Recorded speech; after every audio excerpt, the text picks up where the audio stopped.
यहाँ हम सर्वज्ञ भगवान के वाणी के अनुसार लिखी हुई जो त्रिलोक सार जो रचना है, ग्रंथ रचना, उसके आधार से 3 भुवन का कहो या 3 लोक का यहाँ स्वरूप देख रहे हैं। उसमें अभी हमने अधोलोक का विस्तार से वर्णन देखा है।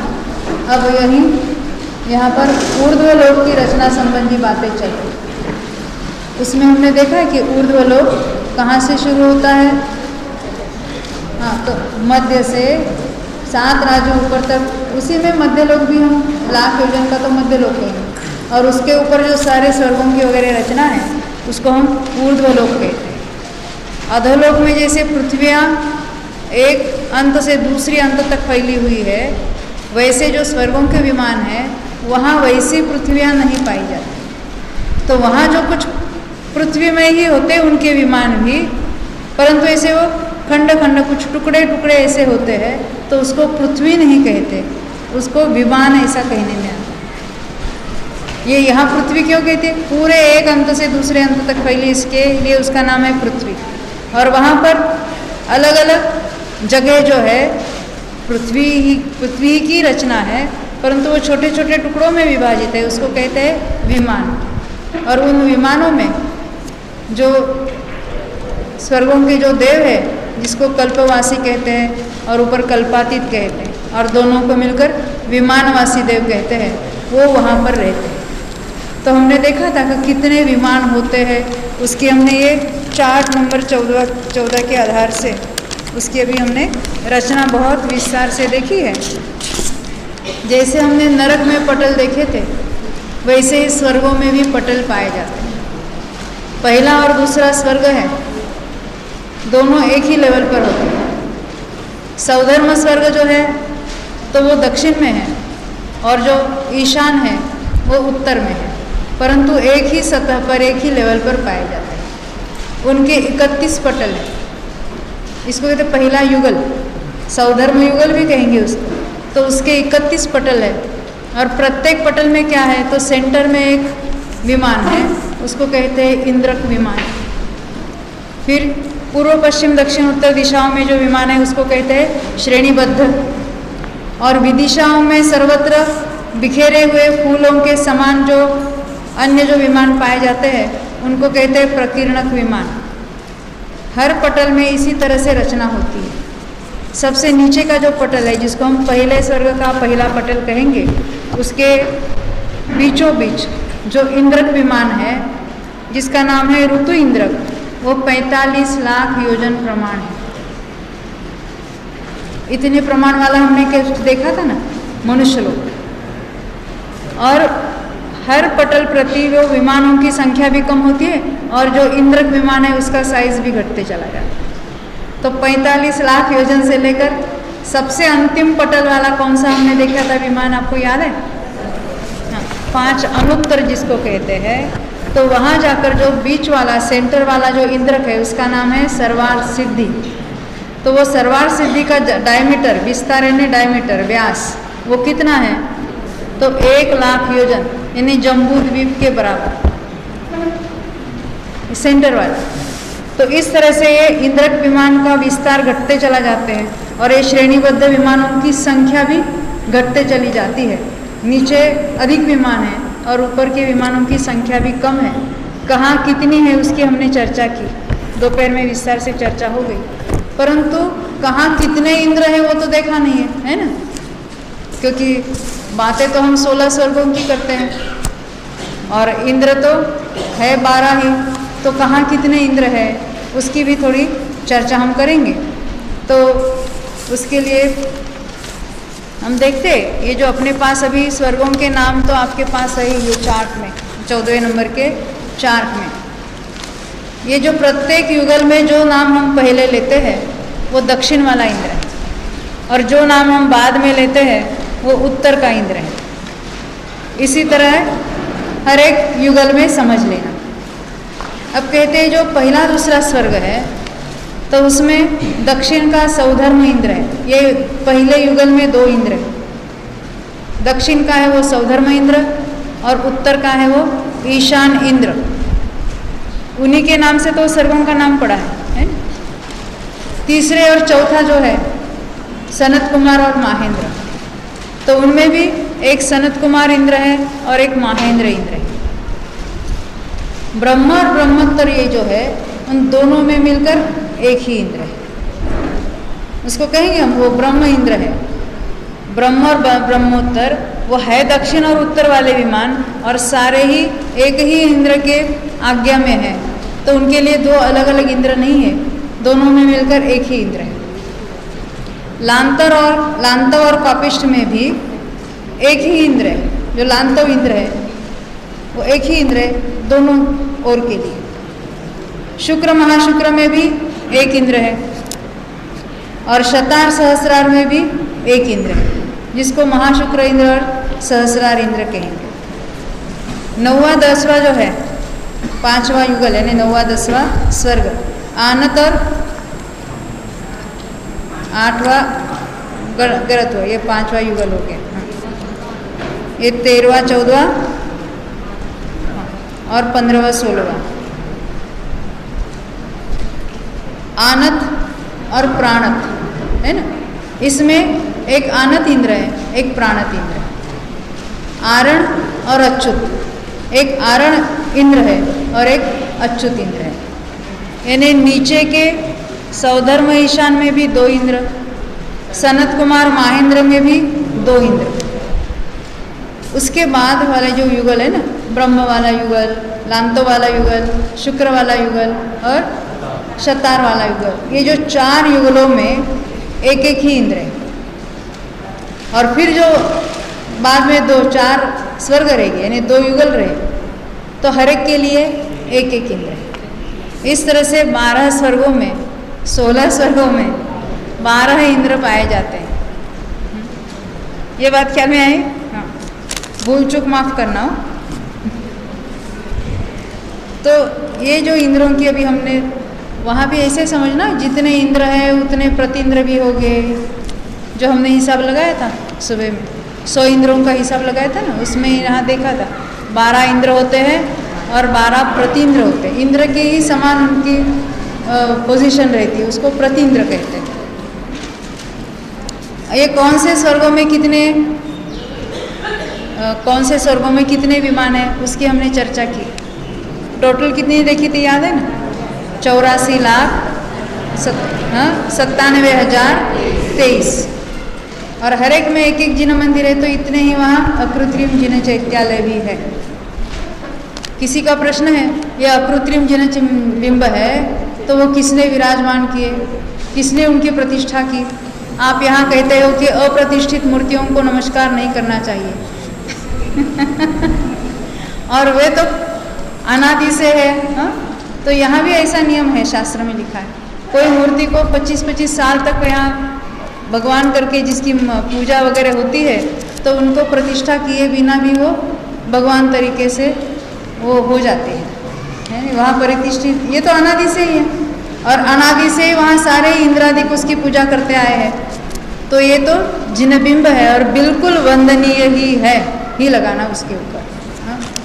वो है अकृत्रिम, तो उसकी प्रतिष्ठा कौन करावे? अब ये जो है इतने 31 पटल, और उसमें भी ये सौधर्म के कितने हमने देखे विमान, 32 लाख विमान है ना। तो उसमें सौधर्म इंद्र कहाँ रहता होगा? 32 लाख विमानों में उसका अपना भी कोई घर होगा ना, जैसे अपने बम्बई में इतने होंगे सारे, परंतु वो रहने का अपना अपना एक ठिकाना होगा। तो ये कहाँ रहते हैं? तो जो सौधर्म इंद्र है वो 31वें पटल में रहता है, और वहाँ का जो इंद्रक है सेंटर का, जिसका नाम है प्रभ इंद्रक, और उसके दक्षिण में अभी ये जैसे ऐसा है, ये तो पहला पटल है, परंतु 31वें पटल में सेंटर से लेकर दक्षिण की तरफ 14वां नंबर दिख रहा है आपको? दक्षिण की तरफ का 18वां श्रेणीबद्ध विमान है, उसमें सौधर्म इंद्र स्वयं रहते। 31वें पटल में, पटल 31 है पहले स्वर्ग के, बराबर? तो दक्षिण का इंद्र तो दक्षिण में ही रहेगा, वो जाके उत्तर में तो रह नहीं से रहा, तो वो कहाँ रहता है? तो 31वां लास्टवा जो पटल है उसमें दक्षिण दिशा में 18वां जो श्रेणीबद्ध विमान है उसमें वो स्वयं रहते हैं। तो ईशान जी कहाँ रहते हैं? तो वो भी उत्तर में 18वें विमान में, श्रेणीबद्ध विमान में रहते हैं, उसी पटल पर, अपने पटल के अंतिम, अपने स्वर्गों के अंतिम पटल में 18वें श्रेणीबद्ध में दोनों, एक दक्षिण ओर और एक उत्तर की ओर रहते हैं। ये सनत कुमार कहाँ रहते हैं? तो उनके यहाँ कितने पटल देखिए आपके चार्ट में कितना लिखा है? 7 है। तो 7वें पटल का यानी अंतिम पटल का उस इंद्र का जहाँ नाम है सेंटर वाला, उसका नाम है चक्र। वो सेंटर से दक्षिण में 16वां श्रेणीबद्ध विमान है, उसमें वे रहते हैं। और महेंद्र उत्तर में 16वें श्रेणीबद्ध विमान में रहते हैं। अब जो चौथा जो है यानी ब्रह्मा ब्रह्मोत्तर में एक ही इंद्र है, तो वो कहाँ रहते हैं? तो ब्रह्मोत्तर नाम का इंद्रक है चौथा में, चौथा पटल है ना, वहाँ पटल कितने हैं? वहाँ ब्रह्मयुगल में 4, तो चौथे पटल में रहते हैं। और उस इंद्रक का नाम है ब्रह्मोत्तर, और ये ब्रह्म इंद्र है वहाँ पर, तो वो दक्षिण में रहते हैं और दक्षिण के 14वें श्रेणीबद्ध विमान में रहते हैं। उसके आगे वाला जो लांतव युगल है उसमें 2 पटल है। दूसरे पटल का जो सेंटर का इंद्रक कहलाते हैं जिसको, उसका नाम भी लांतव है। उस इंद्रक के दक्षिण में 12वें श्रेणीबद्ध विमान में रहते हैं। उसका आगे का कौन सा है? शुक्र युगल। शुक्र युगल वहाँ उसका एक ही पटल है, वो इंद्रक का नाम है महाशुक्र, उसके इंद्र का भी नाम होता है महाशुक्र। देखो ब्रह्म ब्रह्मोत्तर में ब्रह्म इंद्र है, लांतव कापिष्ठ में लांतव इंद्र है, शुक्र महाशुक्र में महाशुक्र इंद्र है, और शतार सहस्रार में सहस्रार इंद्र है। तो ये महाशुक्र जो इंद्र के सेंटर का, उसके उत्तर में 10वें श्रेणीबद्ध विमान में रहते हैं। और सहस्रार जो है उनके इंद्रक का नाम भी सहस्रार है, तो सहस्रार यानी सेंटर से उत्तर दिशा में 8वें श्रेणीबद्ध विमान में रहते हैं। उत्तर में देखिए पहले जो हमने देखे ना ब्रह्म और ब्रह्मोत्तर, उसमें दक्षिण का ही इंद्र सर्वत्र उसका अधिपत्य चलता है, ब्रह्म इंद्र का।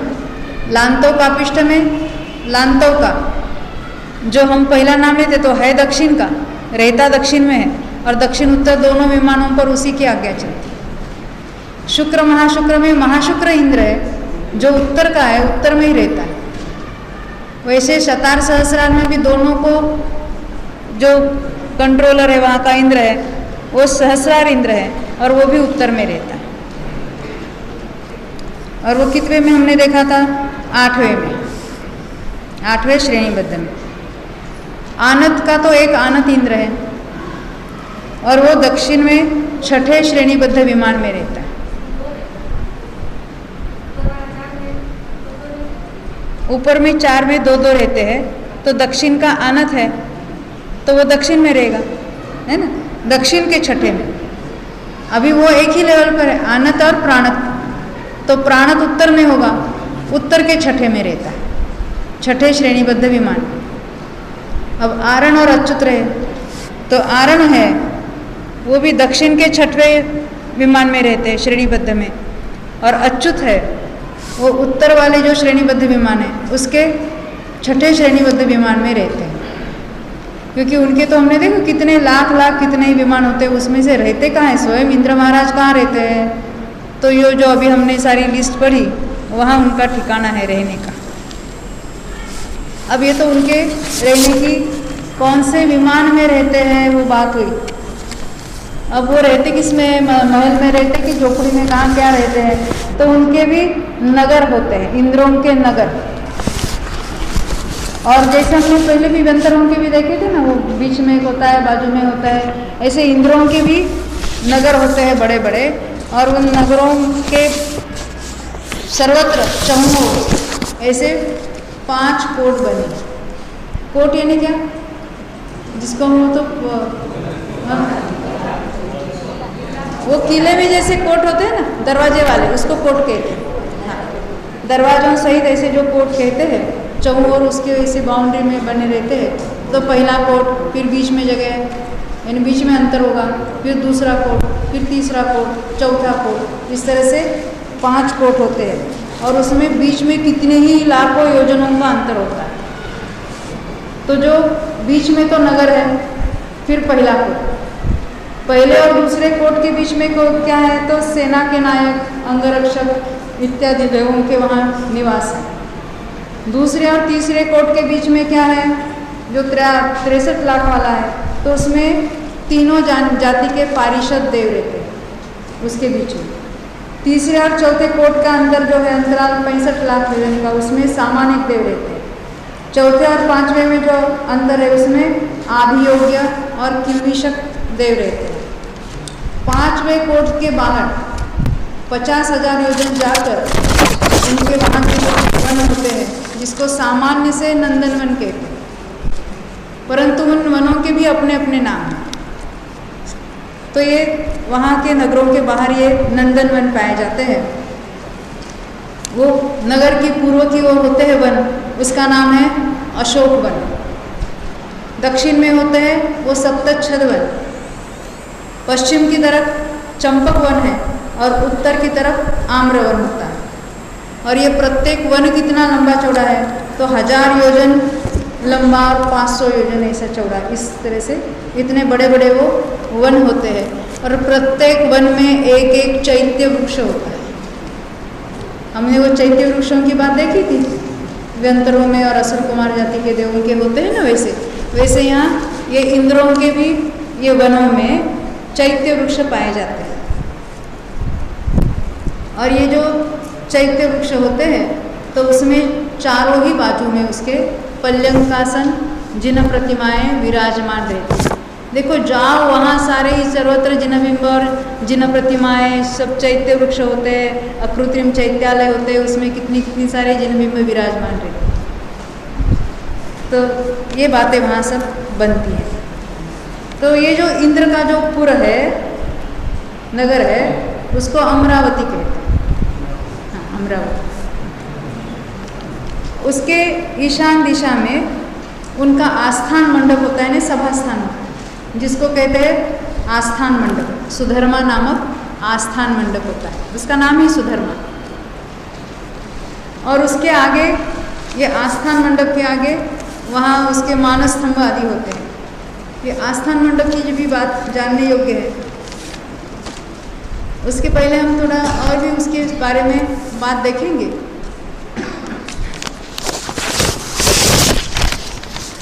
ये इंद्र कहाँ रहते उसकी बात तो होगी। अब उसके जो विमान जो है, उसके संबंध में भी थोड़ी बातें देखेंगे कि ये जो सौधर्म और ईशान जो विमान है, उसके रंग कैसे है। तो पंचवर्ण के, उसमें पंचवर्ण के विमान पाए जाते हैं। सनत कुमार महेंद्र में कृष्ण वर्ण बिना अन्य 4 वर्ण के विमान होते हैं। ब्रह्मा वगैरह 4 विमान आगे के हैं, उसमें नील रंग छोड़कर अन्य 3 वर्ण हैं। शुक्रादि 4 कल्पों में रक्त यानी लाल वर्ण भी नहीं है, इसलिए 2 वर्ण हैं। और आनत से लेकर अनुत्तर पर्यंत सभी में एक शुक्ल वर्ण ही पाया जाता है। इस तरह से विमानों के रंग होते हैं। ये तो उन रंगों की बात है। अब वहाँ जो विमान है, उसका आधार क्या है, वहाँ किस आधार पर ये विमान यानी पृथ्वी जो खंड है, वो किस आधार से वहाँ है। आधार यानी कोई उसको आधार देने वाले कोई अन्य बातें नहीं है, परंतु वहाँ के पुद्गल उस रूप परिणमित हुए हैं, तो उसको कहने में आता है कि उस आधार से वो विमान रहते हैं। चले ना? तो कहते हैं सौधर्म युगल में आपके चार्ट में, पहले वाले चार्ट में था, पहले नंबर का चार्ट जो है ना, उसमें उसके आधार की बात पहले में, दूसरे में, किसमें, सेकंड में, दूसरा नंबर का चार्ट निकाल।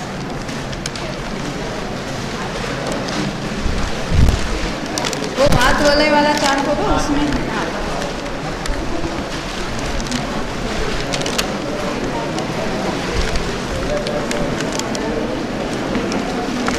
अच्छा कोई बात नहीं। वो वात वलय का जो चार्ट है आपके पास, उसमें विमानों के आधार की बात लिखी। वात वलय का जो चार्ट है उसकी बात। तो उसमें अभी हम देखते हैं किसके आधार से है। तो सौधर्म युगल जो है उसमें जल का आधार है, जल के आधार से वे विमान है। सौधर्म और ईशान के विमान यहाँ लिखा है ना, जलाधार, जल के आधार से है। यानी जलरूप पुद्गल स्कंदों के आधार से उसके ऊपर विमान तिष्ठते हैं, रहते हैं। वहाँ के आजू बाजू उसके नीचे वाले पुद्गल जो है वो जलरूप परिणमित हुए हैं, तो वहाँ कहते हैं जल के आधार से वो विमान है। विमान नहीं, विमान किस में तिष्ठता है? वो जल में तिष्ठता है। वहाँ उसको जल का आधार है, उसके नीचे जल है, उसके आजू बाजू में बीच में जल।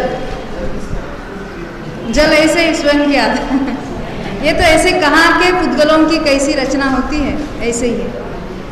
अब हमने देखा ना, तो वो तो मेरू के ऊपर से उसका शुरू हो जाता है, उसके नीचे तो कोई हम कह नहीं सकते कि मेरू के आधार से है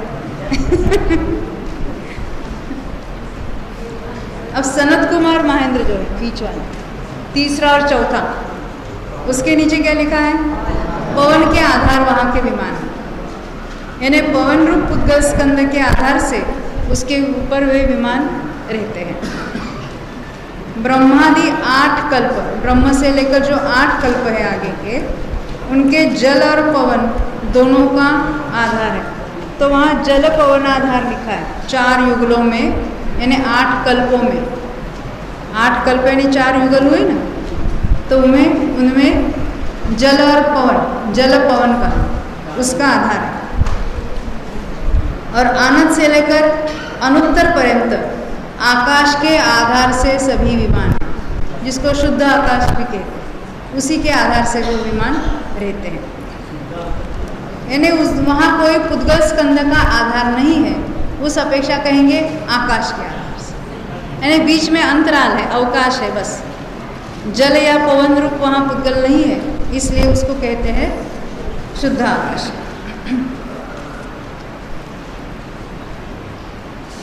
अब ये हम उसके आधार की बात भी देखी हमने। अब वहाँ के जैसे हमने भवन असुरवास, असुर कुमार जाति के देव आदि उनकी देख ली थी बात, भवनवासी देव के, उनके कुछ चिन्ह देखे थे। वैसे ही ये जो ऊपर के जो सौधर्मादि जो 12 कल्प जो है, वहाँ के जो देव है और आनंद भी है, तो वहाँ के जो उनके चिन्ह क्या क्या है, हाँ उसकी बात अब बता रहे हैं। यानी 12 स्वर्ग और फिर आरण अच्युत, वो आनंद का एक युगल और आरण का एक युगल, उसमें मुकुटों के क्या चिन्ह होते हैं उसको बताइए। चिन्ह मुकुट में कौन से चिन्ह होते हैं? जैसे एक क्रम से हम एक एक चिन्ह बताएंगे। 12 कल्पों के 12 चिन्ह बताएंगे पहले। तो कौन से है वे? एक है सुअर, हिरण, भैंसा। जैसे पहला कल्प कौन सा है? सौधर्मा। फिर दूसरा कौन सा है? ईशान। इस तरह से 12 के नाम हम देखेंगे पहले। सुअर है, हिरण है, भैंसा है, माछला है। ये उनके मुकुट में कौन से चिन्ह पाए जाते हैं, उसके कोई लेना देना नहीं, वैसे उनके ये पहचानने के चिन्ह होते हैं। फिर कछुआ है, मेंढक है, घोड़ा है, हाथी, चंद्रमा, सर्प, खड़गी, छैलो यानी छगलो लिखा अभी संस्कृत में, अभी पता नहीं उसका अर्थ मुझे भी पता नहीं चला। छैलो लिखा है हिंदी में और संस्कृत में लिखा है छगलो। और अंतिम है बैल। और ये 14 के कल्पवृक्ष, इनके आकार देवनी के मुकुट विषय पाइए। और कल्पवृक्ष अंतिम जो है वो कल्पवृक्ष के आकार वहाँ उनके चिन्ह पाए जाते हैं उनके मुकुटों में। अब उनके ये जो हमने देखे ना, ये उसकी सारी सभाएं वगैरह, उसका भी हम थोड़ा विस्तार से वर्णन देखेंगे। उनके नगर तो हमने देखे, उनके आस्थान मंडप कैसे कैसे होते हैं। तो आस्था मंडप यानी उनके सभागृह, और वहाँ क्या क्या बातें होती हैं।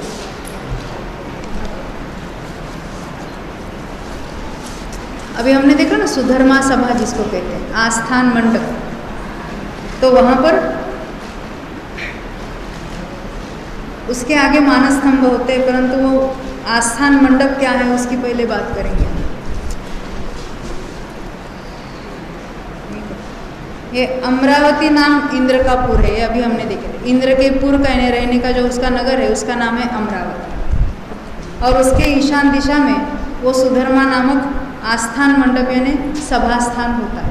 यानी उनके सभा के जो हमने सारे देव देखे ना, ये सामानिक है, लोकपाल है, त्रयंश है, वो उनके सभा में बैठते हैं। तो कहाँ कितने जीव लोग बैठते, लोग यानी देव कहाँ कितने बैठते हैं, वो सारी चर्चा इसमें आती है। और वो कितना लंबा चौड़ा है, तो 100 योजन तो लंबा है उनका सभा का स्थान, और 50 योजन चौड़ा है, और 75 योजन ऊंचा है। ये तो सारी बातें योजनों में होती है वहाँ पर। अब वहाँ क्या क्या होता है, तो उसके भी वो सारे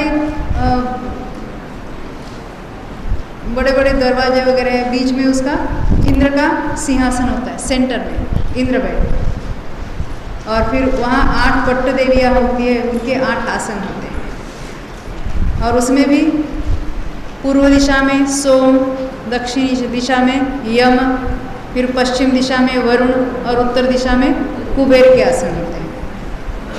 ये उनको लोकपाल कहते हैं या दिगेंद्र भी कहते हैं। दिग यानी दिशा, उन विशिष्ट दिशाओं में वे पाए जाते हैं। और फिर 3 जाति के पारिषद होते हैं। पहले यानी अंदर वाले सर्कल में बैठने वाले, फिर उसके मध्य में बैठने, फिर उसके बाहर, ऐसे 3 जाति के पारिषद देव होते हैं। और फिर उसके बाद ये अन्य अन्य जो हमने सारे देव हैं, उनके भी वहाँ बैठने के वगैरह आसन होते हैं। और वो तो उनकी संख्या हजारों में होती है। तो ऐसे सुधर्मा सभा में इतने सारे उनके आसन रहते हैं। अब एक मजे की बात देखना है, वहाँ के जो मानस स्तंभ है ना, आपने कभी सुना नहीं होगा ऐसे मानस स्तंभ वहाँ के। हाँ, तो ये सुधर्मा सभा जो है उसके आगे मानस स्तंभ रहता है। तो ये मानस स्तंभ में क्या होता है, तो वहाँ एक पीठ है जो चबूतरा होता है ना, ऐसे तो कितना बड़ा होता है, 1 योजन चौड़ा और 36 योजन ऊंचा, ऐसे पीठ वाला वज्रमय ऐसे मानस स्तंभ होते हैं। तो ये मानस स्तंभ कितने हैं, तो उसको 12 धाराएं होती हैं। नहीं समझे, 12 कोण होते हैं। 12 ऐसे गोल होता है ना, गोल। हाँ, तो गोल में कितने वो ऐसे बने हैं कोण। हाँ, कोने कोने, जैसे कोई वस्तु पंचकोणी है, 5 कोण वाला कहते हैं। कोई षटकोण है तो हम कहेंगे इसको 6 कोण है। ऐसे षटकोण में पूरा हम कहेंगे तो कहेंगे षटकोण है। अपने यहाँ के मानस स्तंभ में कितने कोण है? नहीं, किसी ने दर्शन ही किए नहीं बराबर। कल दर्शन करके बताना, और गिन के चाहूँ और जाके कितने कोण है, कितने कितनी धाराएं हैं, सब लोग कल देख के बताएंगे मुझे।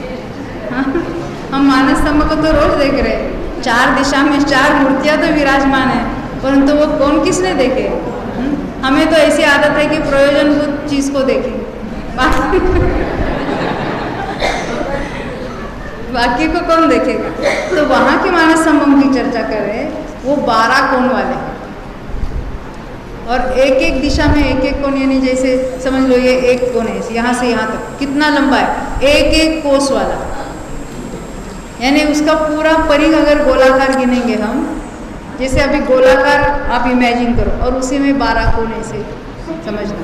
तो जो एक कोण से दूसरे कोण का अंतर कितना है, 1 कोस। उसकी हाइट नहीं बता रहे हम, चौड़ाई। तो पूरा ही ऐसा गोल परिधि हम देखेंगे तो 12 कोस की है। तो एक कोण से दूसरे कोण का अंतर है, एक कोस वाला वो एक एक धारा कहेंगे उसमें। तो ऐसे 12 धारा वाला वो मानस स्तंभ है। 12 कोण संयुक्त गोल, 12 कोण वाला गोल आप इमेजिन करना, वो एकदम राउंड नहीं लेना, उसमें ऐसे ऐसे कोण करते जाना तो ये 12 कोण हो जाएगी उसमें। तो ये 12 धारा उसमें पाई जाती है। तो 1 योजन चौड़ा मानस स्तंभ है। चौड़ा यानी व्यास, व्यास कितना है उसका? 1 योजन यानी कितना? 4 कोस। उसी की भाषा में बोलेंगे ना कोस में, तो 4 कोस उसका व्यास होगा। तो परिधि कितनी हुई?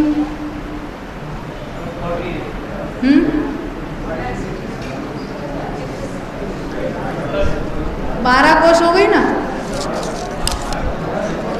परिधि 12 कोस हो गई। 4 कोस उसका डायमीटर यानी विस्तार हुआ, तो 12 कोस उसकी परिधि हो, वो स्थूल परिधि निकाली उसकी 3 गुना हो गई। तो इसलिए उसके एक एक कोश वाला एक एक ऐसा उसका एंगल जो है, एक एंगल से दूसरे एंगल तक एक एक कोस वाला है। तो 12 कोस वाला उसका ऐसा परिधि वाला मानस स्तंभ समझ। तो ये तो उसका कितना होता है वो डायमीटर उसकी बात है। हाँ, ये सारा वहाँ प्रमाण में ही होता है, और हम कोसों की बात भी प्रमाणों में भी करेंगे। अब ये मानस स्तंभ जो है वो 36 योजन हाइट वाला, उसकी ऊंचाई 36 योजन है। और उसमें क्या है, करंडक पाए जाते हैं। यानी क्या, ऊपर से ऐसे रत्नमयी सांकल है और उस सांकल में लटके हुए ऐसे करंडक होते हैं। जैसे हमारे घर में कोई छींके होते हैं या कोई ऐसे ऊपर से कोई अभी हमारा ये दीपक है, पंखे कैसे लटक रहे हैं ना, ऊपर से लटक रहे, वैसे वहाँ के बड़े बड़े करंडक होते हैं, वो ऊपर से रत्नमय सांकलों से लटकते हुए होते हैं उसमें। तो ये उसमें जो मानस स्तंभों में रत्नों के सांकल है और उसमें ऐसे लटकते हुए करंडक पाए जाते हैं। करंडक यानी पिटारे हैं बड़े बड़े। हाँ, क्या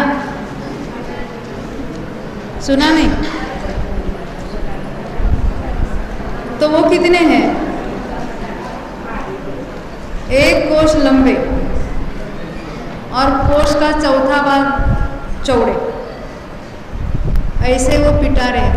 तो पिटारों में क्या होता होगा, उत्सुकता है ना हमें?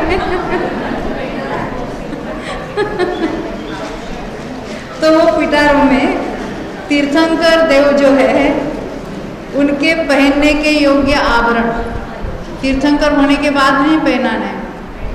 हाँ, जब वो गृहस्थ अवस्था में है, हमने देखा कि उसका जन्माभिषेक होता है, इंद्र उनके सारे वस्त्र और अलंकार लेके आते हैं, स्वर्गों से लाते हैं। कहाँ से लाते हैं? वो पिटारों में रखे हुए रहते हैं, वहाँ से लाते हैं। और वो कौन से तीर्थंकरों के आभरण कहाँ रखे वो भी उसके नियम है।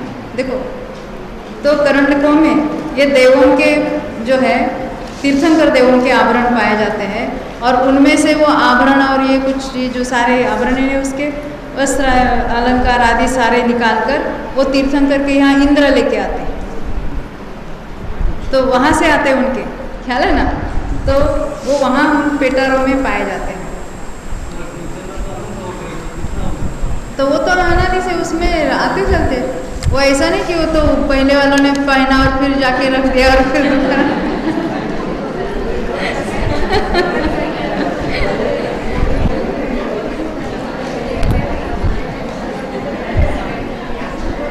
तो वहाँ भी ऐसे है ना।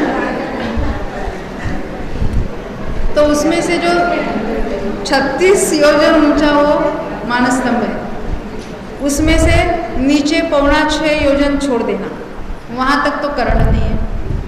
और ऊपर से 6.25 योजन छोड़ देना, उसमें भी करंडक नहीं है।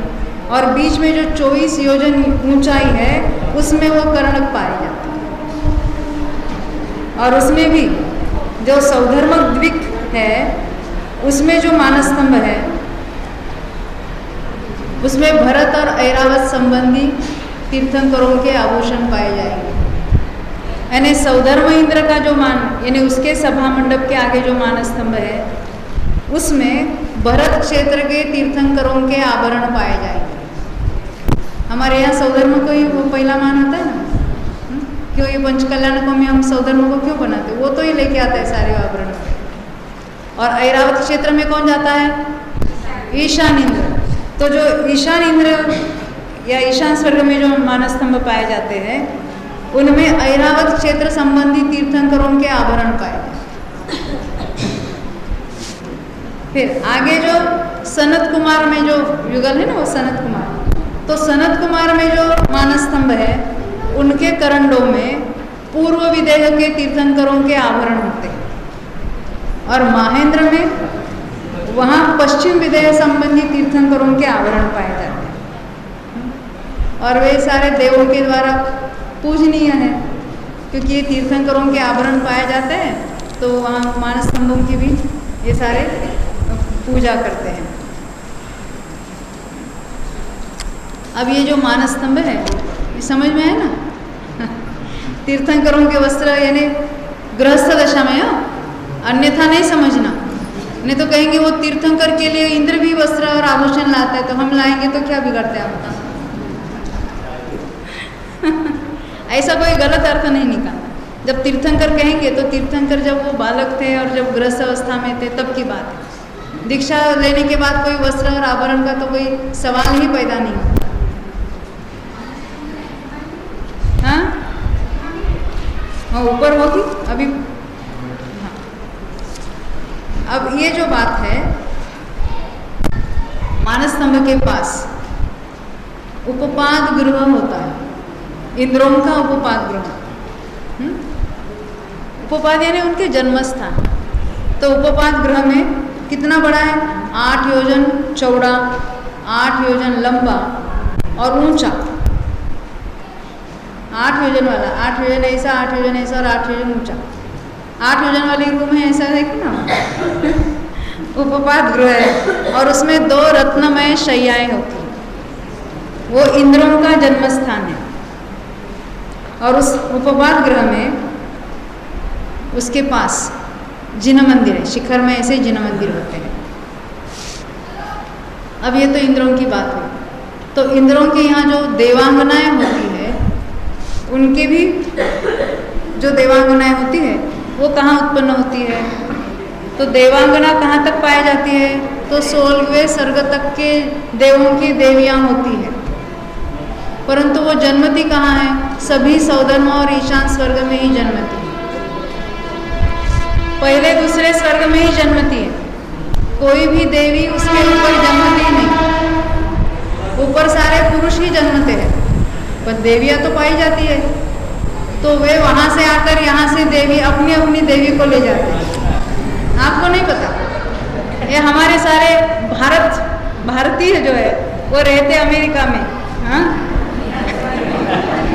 और अपनी अपनी देवी लेने को लिए यहाँ भारत में आते हैं और यहाँ से वो लेके चले जाते हैं। वैसे 16वें स्वर्ग तक के देवों के उनके तो अवधि ज्ञान से जानते हैं। और ऐसे ना 16वें स्वर्ग वाली जो देवियाँ हैं वो भी वैसे 55 पल्ले वाली उम्र वाली होती है। नीचे के देवों की देवियाँ वो 5 पल्ले अधिक से अधिक होती है। वैसे उनकी आयु भी कम अधिक होती है। ऊपर के जो स्वरों की नियोगिनी देवियाँ होती है उनकी आयु भी उतनी ज़्यादा होती है। परंतु जन्मती सभी नीचे सौधर्म और ईशान में ही उनका जन्म होता है। कितने ही विमान ऐसे हैं कि वो वहाँ देवियाँ ही देवियाँ होते हैं। जैसे हमारे कितने स्कूल होते हैं ना, वो केवल लड़कियों के होते हैं, हाँ, कोई मिक्स होते हैं। वैसे यहाँ भी विमान है, बहुत सारों में तो देव और देवी दोनों रहते हैं, दोनों की उत्पत्ति होती है। परंतु सौधर्म में 6 लाख तो ऐसे कि वहाँ देवियाँ ही देवियाँ है। हाँ हाँ, वो पियर उसका पियर है, कोई माँ बाप होते नहीं ना। वो वहाँ जन्मती है, बस इतना ही। यानी सौधर्म में तो अभी हमने देखे ना, सौधर्म के 32 लाख में से 6 लाख तो प्योर देवियों के विमान, वहाँ देवियाँ ही उत्पन्न होती है और रहती है। और रिमेनिंग जो 26 लाख है उसमें देव भी है और देवियाँ भी। ईशान स्वर्ग में भी 24 लाख तो सम्मिश्र रहे, दोनों ही रहते हैं। और 4 लाख में केवल देवियाँ ही देवियाँ होती। फूल की शैया नहीं, वो तो रत्न में उपपाद शैयाएं होती। फूल की शैया ऐसा नहीं कहना। हाँ, उनके वो उत्पत्ति का जो स्थान है उसको उपपाद शैया कहते हैं। उपपाद यानी जन्म, जन्म की जो शैया होती है वहाँ वो जीव अंतर्मूर्त में ही युवा जैसे हो जाते हैं। वहाँ देवों की जो उत्पत्ति होती है, जैसे हमारे यहाँ 6 पर्याप्ति पूर्ण होकर पर्याप्त होता है जीव, वैसे वहाँ भी 6 पर्याप्ति पूरी होती है और अंतर्मूर्त में युवान हो जाता है। जैसे भोग भूमि तो हम अलग है, वहाँ का प्रकार अलग है। वहाँ तो वो तो गर्भज होते हैं और वहाँ तो युगल जन्मते हैं और 7-7 दिन में क्या क्या करते हैं, वो अंगूठा चूसते हैं, रेंगते हैं, क्या होते हैं, उसकी बात भोग भूमि में करें। तो जैसे वो 49 दिन में वो पूरा एडल्ट हो जाता है, वैसे ये अंतर्मूर्त में ही देव हो जाते हैं और फिर वो लाइफ टाइम तक तो ऐसे रहते। वहाँ कोई ऐसे हमारे जैसे बूढ़े हो जाएंगे और कुछ ऐसी नहीं बात होगी। वहाँ केवल 6 महीने पहले जो है वो माला मुरझाती है तो उनके ख्याल में आता है, बाकी दिन रात का वगैरह तो कहीं वहाँ भेद ही नहीं रहता। हमारे यहाँ दिन रात होते क्यों, ये सूर्य और चंद्र होते हैं तो उसके हिसाब से उनका जो भ्रमण होता है तो यहाँ पर दिन और रात चलता रहता है। ज्योतिर्विमानों की बात आएगी तब उसकी चर्चा और करेंगे। सूर्य का भी भ्रमण होता रहता है और चंद्र का भी, तो इसलिए जब तक सूर्य है यहाँ पर तब तक उसका ताप यानी उसके जो प्रकाश है तब होता है और फिर वो आगे चले जाएगा तो यहाँ फिर तमक क्षेत्र चालू हो जाता है, अंधेरा हो जाता है इस तरह से। परंतु वहाँ ऐसा कोई सूर्य चंद्र का सवाल नहीं। क्यों नहीं? वहाँ क्यों चंद्र सूर्य नहीं उगते हैं? ये तो सारे पृथ्वी से 790 योजन से लेकर 900 योजन तक ही होते हैं और स्वर्ग सारे 1,00,000 योजन और 40 योजन वाला पर्वत है उसके ऊपर से शुरू होते हैं। वहाँ ना कोई चांद है, ना कोई सितारे है, ना कोई चंद्र सूर्य है। वहाँ तो कल्प वृक्षों के ही प्रकाश होते हैं। जैसे यहाँ भी भोग भूमियों में होता था पहले, तो भोग भूमि के टाइम में क्या चंद्र सूर्य भ्रमण नहीं करते थे? क्या होता था? जब यहाँ पर भरत क्षेत्र में भोग भूमि थी तब चांद और सितारे और ये सूर्य चंद्र थे कि नहीं आकाश में? हाँ, कल्प वृक्ष के प्रकाश के आगे वो कुछ फीके पड़ जाते, उनका प्रकाश फीका था और ये कल्प वृक्षों का अच्छा था। तो वहाँ भी ऐसे कोई भेद नहीं रहते दिन रात। हाँ, जहाँ 24 घंटा, वहाँ की भौगोलिक परिस्थिति वैसी होती है, वैसे हम भी देखेंगे यहाँ कहाँ 24 घंटे सूर्य होते हैं।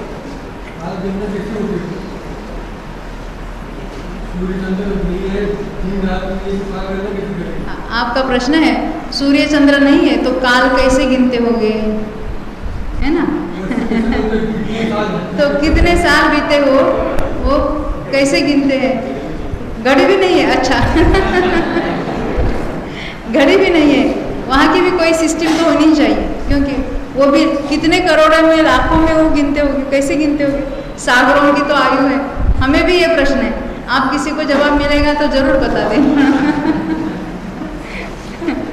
क्योंकि वो सागरों की पल्लियों की आयु है ना वहाँ की, ये लाखों करोड़ों अब्जों वर्षों की आयु। और वो तो पता ही चल रहा, इतने साल बीत जाते, हजारों करोड़, क्योंकि हजारों करोड़ों वर्ष बीत जाते हैं तो भी पता ही नहीं चलता ना, क्योंकि हमारा तो दिन रात तो पता चलते हैं और वहाँ तो कोई पता ही नहीं चलता है। वहाँ तो भोगों में ही मशगूल है और नरकों में तो एक दूसरे को पीड़ा देने में और फाइटिंग में ही सारा चलता है। हाँ, वहाँ का संकलेश परिणामों में तो इतना काल बीत जाता है। और भी बहुत सारी बातें इंटरेस्टिंग उसके, वहाँ तो कोई गहरी नींद सोएगा भी नहीं। जैसे निद्रा के भी 5 प्रकार सुने आपने कभी? कौन कौन से? स्त्यान वृद्धि, निद्रा निद्रा, प्रचला प्रचला। तो देवों को स्त्यान वृद्धि, निद्रा निद्रा, प्रचला प्रचला का उदय ही नहीं रहता, ना ही नारकियों को रहता है। तो जो कुछ सोना है यहाँ सो ले लो बराबर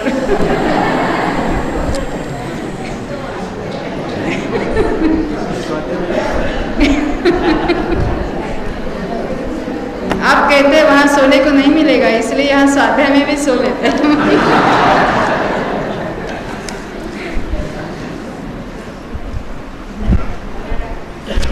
अब ये जो हमने देखा देखे ना, ये देवांगनाएं उत्पन्न होती है, दक्षिण की तरफ उत्पन्न होती है ना, वो ऊपर दक्षिण के स्वर्गों में जाते हैं सारे। उत्तर की तरफ वो उत्पन्न होती है, वो उत्तर के सारे ऊपर के स्वर्गों तक चले जाते हैं। इनको कहते हैं नियोगिनी देवियाँ। अवधि ज्ञान से ऊपर के देव अपनी अपनी नियोगिनी को जानकर वहाँ आकर लेके जाते हैं। वो कैसा अच्छा है ना अवधि ज्ञान। यहाँ के तो माता पिताओं को कितनी चिंता होती है।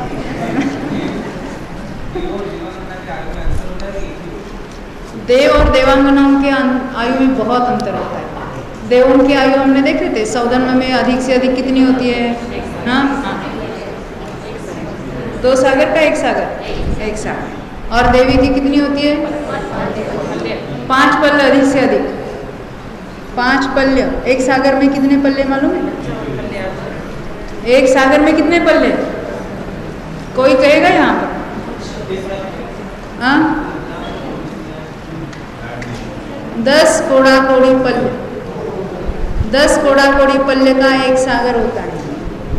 तो उसकी कितनी ही देवियां मरकर चली जाती होगी, तो काहे का सुख वहाँ? तो सौधर्म इंद्र तो बने रहेंगे, और शची इंद्रानी जाएगी, मनुष्य हो जाएगी, मोक्ष भी चले जाएगी, और वहाँ वो महाराज बैठे हैं वहाँ पर ऊपर। क्या है?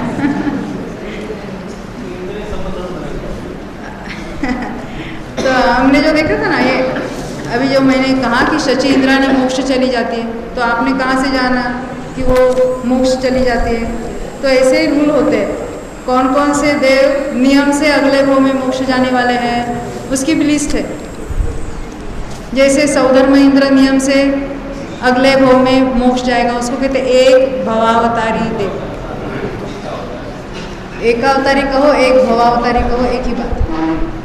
यानी अभी एक ही जन्म लेकर वो उसी भव में मोक्ष जाने वाले हैं। अकेले सौधर्म ही नहीं, सौधर्म के जो लोकपाल है, सोम, यम, वरुण और कुबेर, वे भी आगामी भव में मोक्ष जाते हैं। सौधर्म की जो शची इंद्राणी, उसकी बहुत सारी इंद्राणियाँ होती हैं।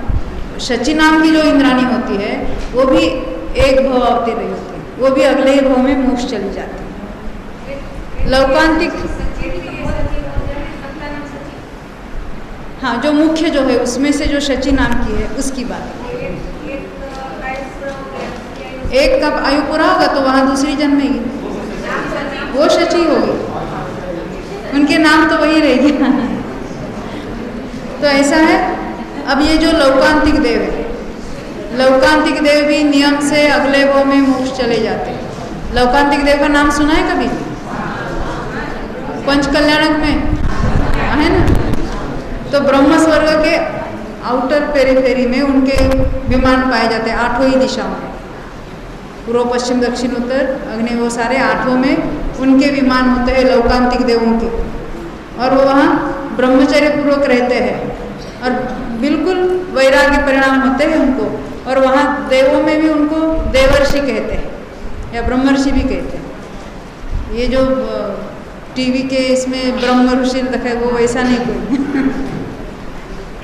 तो ये दीक्षा कल्याणकों में आते हैं और उसमें अनुमोदना देते हैं। भगवान के जो दीक्षा कल्याणक होता है तभी वो यहाँ आते हैं। वो भी एक भवावतारी होते हैं। सर्वार्थ सिद्धि वाले भी सारे ही एक भवावतारी होते हैं और सारे ही दक्षिण के इंद्र। आपने क्या कहा? हाँ, बाकी के सभी नहीं, दक्षिण के इंद्र। जो सभी इंद्रों में हमने वो दक्षिण वाले जो इंद्र देखे ना, वो सारे ही दक्षिण इंद्र एक भवावतारी, अगले ही भव में मोक्ष जाने वाले होते। ये बात हुई कौन कौन मोक्ष चले जाते हैं। नियम से मोक्ष जाने, दूसरे नहीं जाते ये बात नहीं है। नियम से जाने वालों की लिस्ट ये बताई। हाँ, ये इस तरह से हमने उसमें देखा कि ये नियम से ही मोक्ष चले जाते हैं। ये उपोपाद और वो नियोगी देवों की भी हमने बात देखी थी। अब ये देवों की आयु कितनी होती है, जघन्य और उत्कृष्ट। तो सौधर्म युगल में जघन्य आयु है 1 पल्य और उत्कृष्ट है 2 सागर। ये सनत कुमार महेंद्र में उत्कृष्ट आयु है 7 सागर। जघन्य कितनी होगी? जितनी नीचे की जघन्य है उसमें एक समय मिला दो तो आगे वाले युगल में वो जघन्य है। देखो नीचे के जब उत्कृष्ट कितनी है सौधर्म और ईशान में 2 सागर, 2 सागर और एक समय अधिक।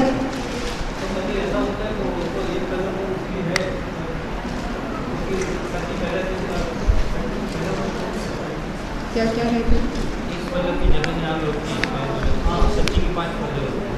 वो तो इंद्रों की नहीं होगी ना, इंद्रों की इतनी जघन्य नहीं होगी, इंद्रों की तो मैक्सिमम होगी। ये सामान्य देवों की बात है ना।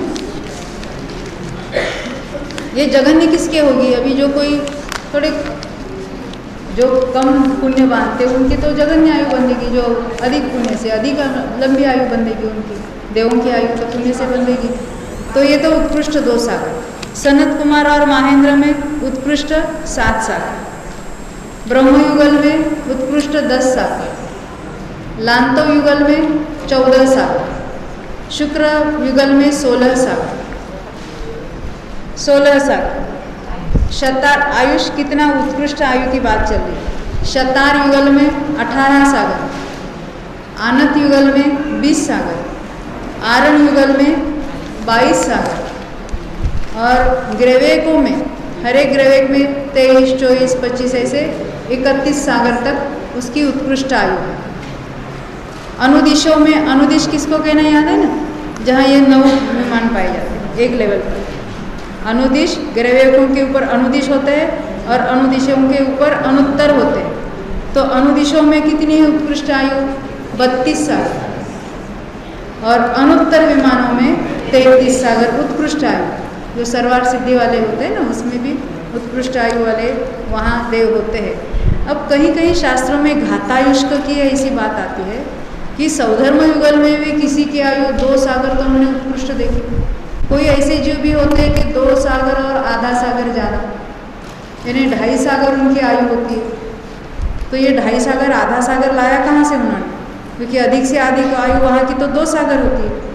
तो इसको कहते हैं घातायुष्क सम्यक दृष्टि जो है, यानी क्या कि जिन्होंने अधिक ऊपर के मान लेते 7 सागर की आयु बांधी थी या कोई 4 सागर की या 5 सागर की बांधी थी, सम्यक दृष्टि जीव बांधी आयु तब अधिक बांधी, बाद में परिणामों में ऐसे कुछ घट गया। हाँ, तो क्या हुआ? उनकी आयु वहाँ से घटकर नीचे के स्वर्गों में जितनी हुई परंतु उसमें आधा सागर ज़्यादा है थी। तो तीसरे चौथे वाले जितनी आयु परंतु वो घट गई, तो पहले दूसरे की जो उत्कृष्ट आयु है उसमें आधा सागर ज़्यादा होके वो नीचे जन्मे, ख्याल है ना। तो उसको कहते हैं घातायुष्क आयु वाले सम्यक दृष्टि। सम्यक दृष्टि जीवों ने बांधी हुई आयु में अगर घात होता है, ये घात कब होता है? जब पूर्व मनुष्य भाव में जब आयु बांधी थी तभी होता है। अब देवों में आने के बाद घात नहीं होता उसमें, जिसको हम कदली घात कहते हैं, वो कदली घात देवों में होता ही नहीं। यानी बंधी हुई अभी जो भोग रहे आयु ना, जिसको कहते हैं भुज्यमान आयु, भुज्यमान आयु का घात वहाँ नहीं होता। जितनी आयु लेकर वहाँ जन्मे हैं उतनी पूर्ण संपूर्ण एक समय का भी वहाँ डिफरेंस नहीं पड़ेगा, उतनी आयु भोग कर ही मरेगा। परंतु मनुष्य और तिर्यंचों में कदली घात से, यानी आयु तो बंधी थी 100 साल की मान लेते हैं और 25वें साल में ही कुछ रोगवश एक्सीडेंटवश क्या होता है, सारे परमाणु एक छोटे अंतर्मुख में सारे खिर जाते हैं, उसकी उदिर ना होती, तो उसको कहते हैं कदली घात। तो कदली घात मनुष्य और तिर्यंचों में, वो भी कर्म भूमि के मनुष्य तिर्यंचों में वर्तमान जो आयु भोग रहे हैं उसमें होता है, बराबर। और ये जो हमने घातायुष को देखा हो कब कि जो कोई देवायु जिसने बांधी है, मनुष्य की बात करेंगे, मनुष्य ने अभी 4 सागर की आयु बांधी है, समय दृष्टि है उसने 4 सागर की बांधी और बाद में परिणामों में ऐसे कुछ परिवर्तन हो गया कि वो आयु का प्रमाण घट गया, तो घटकर वो 2 सागर प्लस आधा 2.5 सागर हो गया। तो उतनी आयु के साथ वो वहाँ जन्मा। वहाँ जन्मने के बाद वो आयु घट नहीं गई, यानी ये जो घटौती कटौती हो गई वो बध्यमान यानी बंधी जाने वाली आयु में हुई। भुज्यमान यानी भोगने वाले में आयु में घात होता है तो उसको कदली घात कहते हैं, और बध्यमान आयु में जो घात होता है उसको वो घातायुष कहते हैं। तो सम्यक दृष्टि घातायुष्की होगा तो ये नीचे वाले स्वर्गों में एक आधा सागर का ज़्यादा हो जाता है, और कोई मिथ्या दृष्टि होता है तो वो पल्ले का असंख्यात अभाव कुछ ऐसा अधिक होता है। ऐसे उसमें वो घातायुष्क की बात आती है। अब ये कितनी उनकी आयु होती है उसकी अभी हमने बात की थी। अब ये उनका आहार वो हमने जैसे दोपहर में बात की थी, तो जो वहाँ की 2 सागर की अधिक आयु है, 2 सागर की मैक्सिमम उत्कृष्ट आयु 2 सागर है, तो वो उच्छ्वास कब लेंगे? 2 पक्ष के बाद, यानी 1 महीने के बाद उच्छ्वास होगा उसके अंतराल से, 1-1 महीने के अंतराल से, यानी 2 पक्ष के अंतराल से उच्छ्वास होगा। और उनका आहार कब होगा? 2000 वर्षों के बाद आहार होगा। अभी जहाँ जहाँ हमने जितनी उत्कृष्ट आयु समझी है उस प्रपोर्शन में उनके उच्छ्वास का अंतराल, यानी 2 उच्छ्वास के बीच में काल कितना चला जाएगा। और एक बार आहार की इच्छा हुई फिर दोबारा कब होगी? आहार भी ऐसे कुछ वो थाली मंगाए नहीं कहीं से, और ना ही स्वयं प्रिपेयर करेंगे, तो क्या होगा? कंठ से अमृत झरता है। उनके तो मानसिक आहार कहाँ है, परंतु वहाँ आहार का विकल्प उठा, कंठ से अमृत झरकर उनका समाधान हो गया, भूख मिट गई उनकी, इतना ही उनका आहार होता है। तो हाँ, सब देवों का ऐसा है। इस तरह से ये उनके आहार के बारे में और उच्छ्वास के बारे में भी बातें होती है। इस तरह से हमने ये ऊपर के जो ऊर्ध्व लोक में क्या क्या बातें बनती है उसकी कुछ चर्चा की है, और भी कुछ जो वहाँ कौन जीव जन्मते हैं, उनके गुणस्थान कितने होते हैं, थोड़ी सी चर्चा वहाँ बाद में करेंगे। आपका प्रश्न है मिनिमम आयु अभी हमने 10,000 वर्ष की सुनी थी, परंतु वो भौनत्रिक में होता है। सौधर्म ईशान में तो 1 पल्ले की जगन्याल। भौनत्रिक की उत्तम भी कल हमने देखी ना, अलग अलग जीवों की जो कुछ अलग अलग होती है इसकी भी चर्चा हमारी हो चुकी है उसके संबंध में। अभी आज हम 8वें विदेह क्षेत्र के 8वें तीर्थंकरों को याद करके उनको नमस्कार करेंगे। बोलो अनंत वीर भगवान की जय।